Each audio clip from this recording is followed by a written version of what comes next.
Hizo lo más difícil, combinar teología y ciencia, y si atendemos a su influencia logró hacerlo bien. Muchos investigadores de lo oculto no dudan en mencionar su nombre cuando les preguntan por sus inspiradores, y es que la figura de Pierre Teilhard de Chardin, incomprendida y admirada a partes iguales, se sincretiza en una afirmación: lo inaprensible no tiene por qué estar reñido con la ciencia. Filósofo, científico o teólogo, lo cierto es que sus ideas representan la integración. Nacido en la Auvernia francesa ya por el año 1881 en el seno de una humilde familia con 9 hermanos, su vocación desde niño fue la ciencia, pero esa vocación estaba reñida con la llamada interior a coger los hábitos. Se hizo jesuita, enseñó física y química y acabó viviendo en Egipto. Al regreso a su Francia natal y enseñado por los innumerables misterios egipcios, comenzó a estudiar paleontología.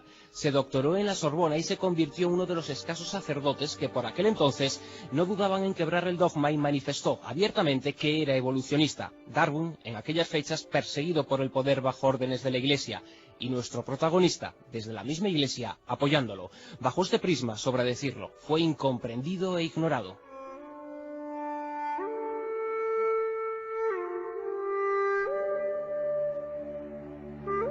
Se dedicó con afán a la búsqueda de huellas del pasado del ser humano en diferentes partes del mundo. Concluyó que nosotros, los hombres, procedemos de formas simiescas y que alcanzamos nuestro aspecto al final del largo proceso evolutivo. Trató de convencer al poder eclesiástico de entonces de que quizá la evolución era un plan divino. Solo recibió hostilidad a su propuesta, pero silenciosamente, con la difusión de sus ideas, fue ganándose la admiración de muchos. Sin embargo, todo estaba atado y bien atado para que sus descubrimientos no fueran de conocimiento público.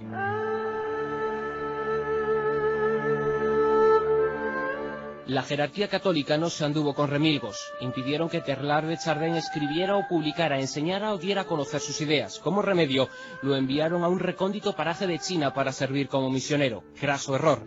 En China participó en algunas excavaciones históricas y fundamentales a la hora de reconstruir el pasado del ser humano. Tuvo una activa influencia en el hallazgo del llamado hombre de Pekín, ancestro humano de hace varios miles de años y cuyo hallazgo marcó un antes y un después en la búsqueda de nuestros orígenes. Se trataba de un Homo erectus que marcaba el puente entre el hombre simio anterior y el Homo sapiens posterior.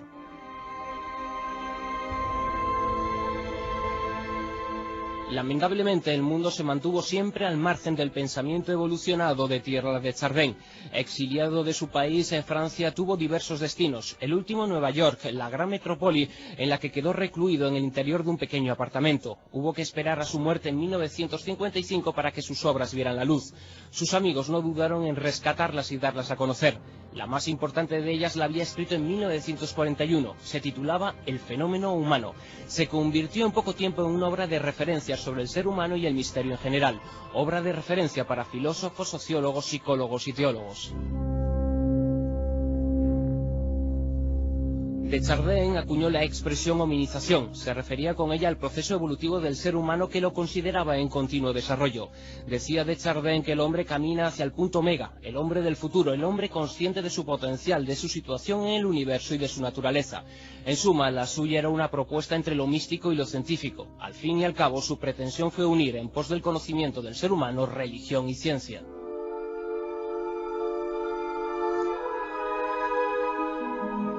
Su teoría, que aún despierta las esperanzas de muchos de sus continuos lectores, se concreta así: el ser humano abandonará la biosfera y alcanzará la noosfera, el reino del pensamiento. Dejará de ser Homo sapiens y se convertirá en hombre omega, alcanzando un nivel intelectual y espiritual mucho más elevado que en la actualidad.